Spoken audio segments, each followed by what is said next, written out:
Hola mis hermanos y amigos, muy contento de poder continuar con estas cápsulas bíblicas en este reto que tenemos durante este año de hacer una lectura de toda la Biblia completa desde Génesis hasta Apocalipsis, día tras día, compartiendo porciones tanto del Antiguo como del Nuevo Testamento y avanzando en ese conocimiento de Dios a través de su palabra. Gracias por estar escuchando estas cápsulas y gracias también por compartirlas, porque es lo más importante, que podamos nosotros ser ese instrumento de Dios para que la palabra de Dios corra y sea glorificada, y que otras personas tengan también esa oportunidad y ese privilegio de acercarse a las Sagradas Escrituras a través de estas cápsulas. Así que no mengüe ese deseo en su corazón de compartir las cápsulas día tras día, y que este reto que nos hemos trazado pueda seguir llevándose a cabo. Que Dios nos dé esa capacidad, esa fortaleza, esa disciplina para que día tras día podamos juntos hacer estas sesiones de la lectura de la Biblia durante todo este año. Muchísimas gracias a todos y espero que estas cápsulas estén siendo de mucha bendición para ustedes también. Salmos 17, del 6 al 12. Oh Dios, a ti dirijo mi oración porque sé que me responderás. Inclínate y escucha cuando oro. Muéstrame tu amor inagotable de maravillosas maneras. Con tu gran poder rescatas a los que buscan refugiarse de sus enemigos. Cuídame como cuidarías tus propios ojos. Escóndeme bajo la sombra de tus alas. Protégeme de los perversos que me atacan, del enemigo mortal que me rodea. No tienen compasión, escucha cómo se jactan. Me rastrean y me rodean, a la espera de cualquier oportunidad para tirarme al suelo. Son como leones hambrientos, deseosos por despedazarme, como leones jóvenes escondidos en emboscada. Génesis 44, del 1 al 34. Cuando los hermanos estuvieron listos para marcharse, José dio las siguientes instrucciones al administrador del palacio. Llena sus costales con todo el grano que puedan llevar y pon el dinero de cada uno nuevamente en su costal. Luego pon mi copa personal de plata en la abertura del costal del menor de los hermanos, junto con el dinero de su grano. Y el administrador hizo tal como José le indicó. Los hermanos se levantaron al amanecer y emprendieron el viaje con sus burros cargados. Cuando habían recorrido solo una corta distancia y apenas habían llegado a las afueras de la ciudad, José le dijo al administrador del palacio: «Sal tras ellos y deténlos, y cuando los alcances pregúntales, ¿por qué han pagado mi bondad con semejante malicia? ¿Por qué han robado la copa de plata de mi amo, la que usa para predecir el futuro? ¿Qué maldad tan grande han cometido?». Cuando el administrador del palacio alcanzó a los hombres, les habló tal como José le había indicado. «¿De qué habla usted?», respondieron los hermanos. «Nosotros somos sus siervos y nunca haríamos semejante cosa. ¿Acaso no devolvimos el dinero que encontramos en nuestros costales? Lo trajimos de vuelta desde la tierra de Canaán. ¿Por qué robaríamos oro o plata de la casa de su amo? Si usted encuentra la copa en poder de uno de nosotros, que muera el hombre que la tenga, y el resto de nosotros, mi señor, seremos sus esclavos». «Eso es justo», respondió el hombre, «pero solo el hombre que haya robado la copa será mi esclavo. Los demás quedarán libres». Ellos bajaron rápidamente sus costales de los lomos de sus burros y los abrieron. El administrador del palacio revisó los costales de cada uno de los hermanos, desde el mayor hasta el menor, y encontró la copa en el costal de Benjamín.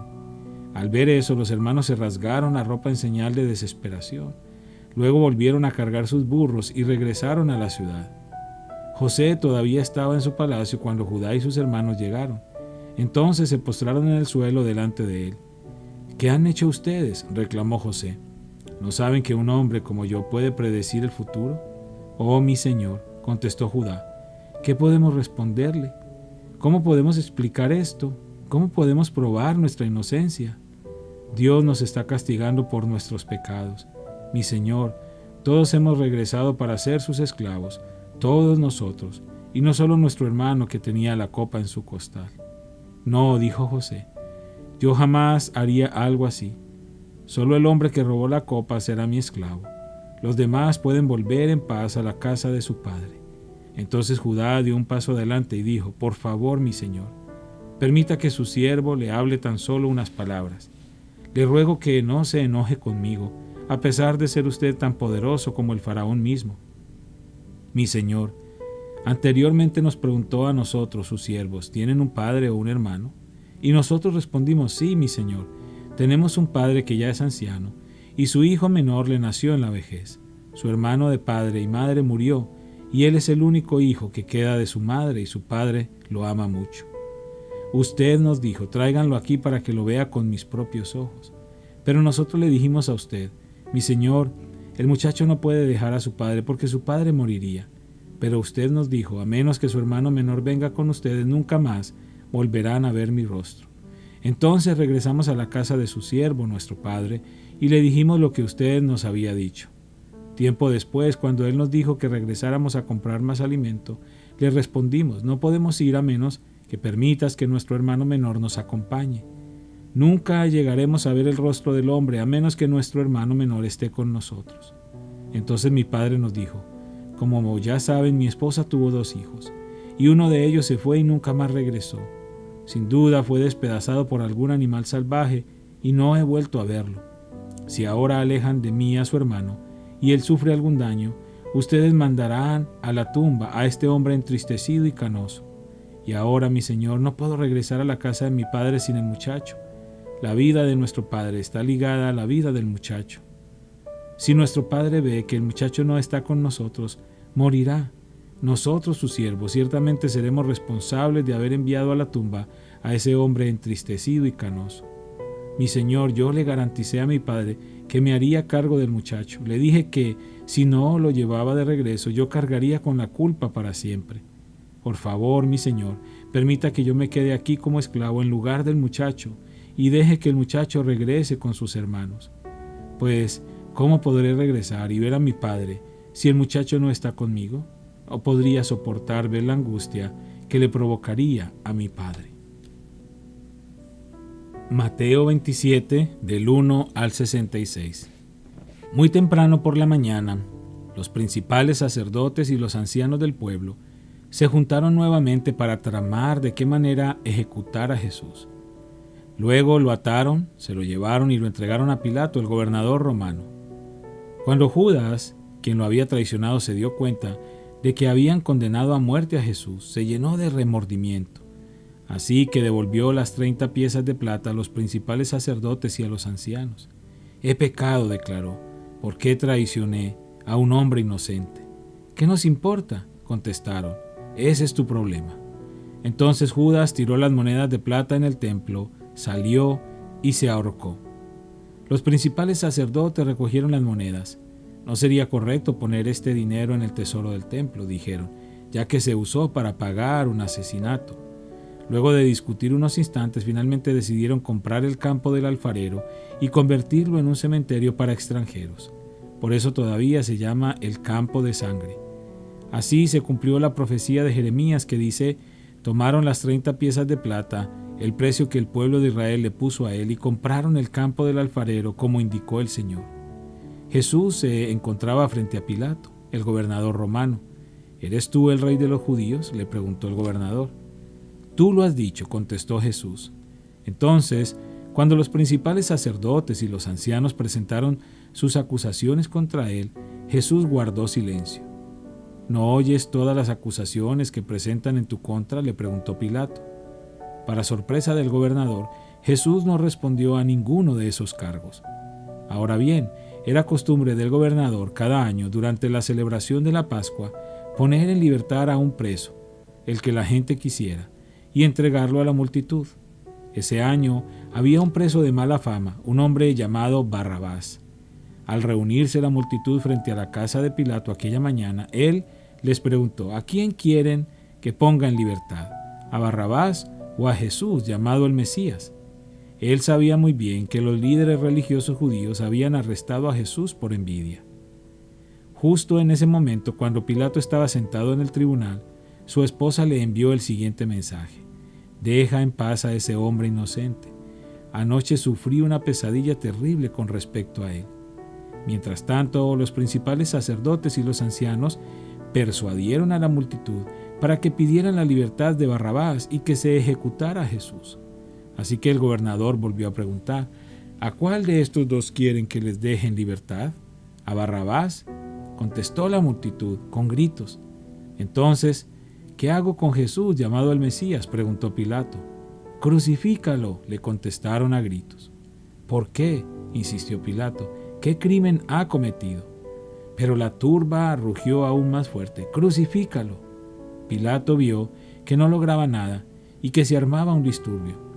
Así que mandó a buscar un recipiente con agua y se lavó las manos delante de la multitud a la vez que decía: «Soy inocente de la sangre de este hombre.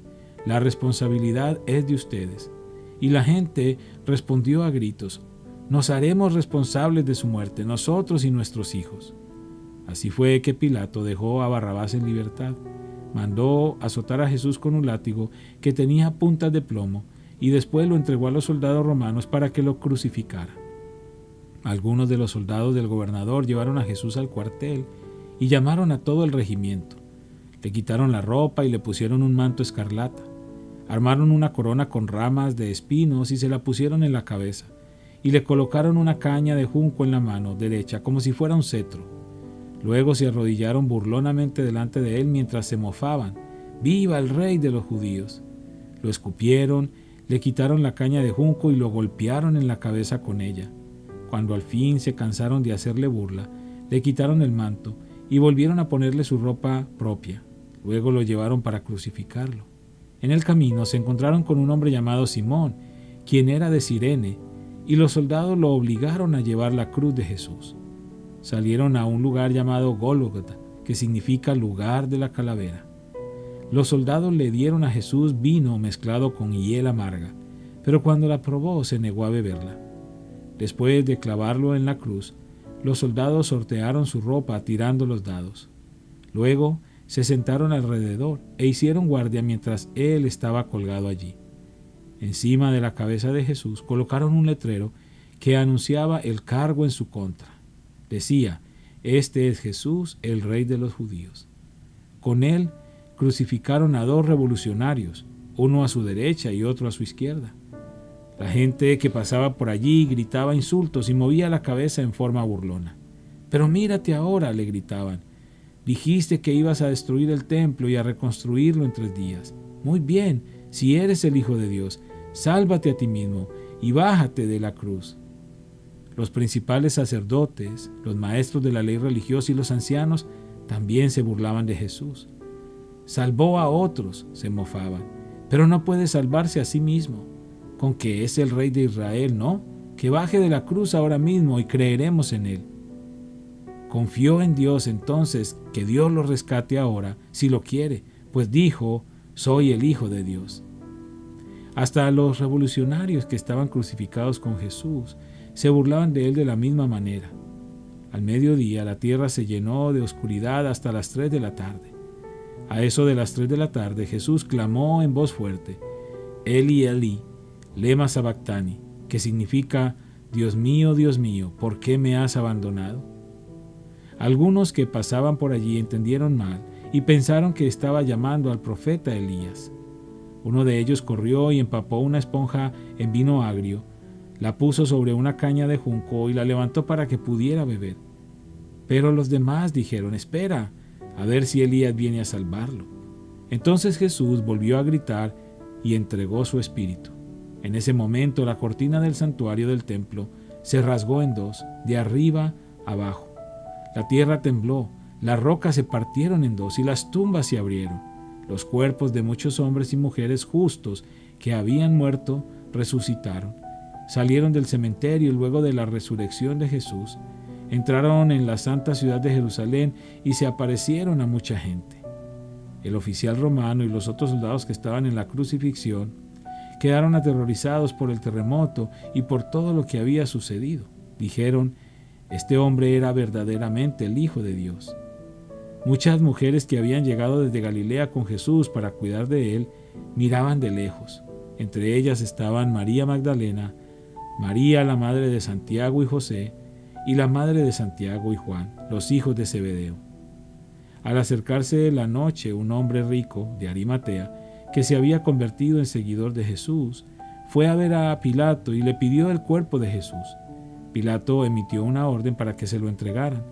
José tomó el cuerpo y lo envolvió en un largo lienzo de lino limpio. Lo colocó en una tumba nueva, su propia tumba que había sido tallada en la roca. Luego hizo rodar una gran piedra para tapar la entrada y se fue. Tanto María Magdalena como la otra María estaban sentadas frente a la tumba y observaban. Al día siguiente, que era el día de descanso, los principales sacerdotes y los fariseos fueron a ver a Pilato. Le dijeron: Señor, recordamos que lo que dijo una vez ese mentiroso cuando todavía estaba con vida: luego de 3 días resucitaré de los muertos. Por lo tanto, le pedimos que selle la tumba hasta el 3er día. Eso impedirá que sus discípulos vayan y roben su cuerpo y luego le digan a todo el mundo que Él resucitó de los muertos. Si eso sucede, estaremos peor que al principio. Pilato les respondió: tomen guardias y aseguren la tumba lo mejor que puedan. Entonces ellos sellaron la tumba y pusieron guardias para que la protegieran. Padre Santo, te damos gracias una vez más por tu palabra. Gracias porque al recorrer, Señor, con esta lectura, cada porción de tu palabra escrita, podemos ver la manera en cómo tú has estado obrando desde el principio de los tiempos, cómo tú, Señor, tienes el control de todas las cosas, Padre. Gracias por permitirnos también, a través de estas escrituras, conocer profundamente la vida de nuestro Señor Jesucristo, poder entender su actuar, su obrar, sus palabras aquí en la tierra. Te pedimos, Señor, que su muerte no sea en vano en nuestras vidas, Señor, y que nosotros podamos reconocerle como nuestro Señor y Salvador, poner nuestras vidas en sus manos y entender que nosotros le pertenecemos. Gracias porque Él fue a la cruz por amor a cada uno de nosotros, para que nuestros pecados fueran perdonados. Gracias por lo que estás haciendo y gracias por lo que harás. Gracias por cada persona que escucha estas cápsulas y las comparte. Te pido una bendición especial para todos y cada uno de ellos. En el nombre de Cristo Jesús. Amén.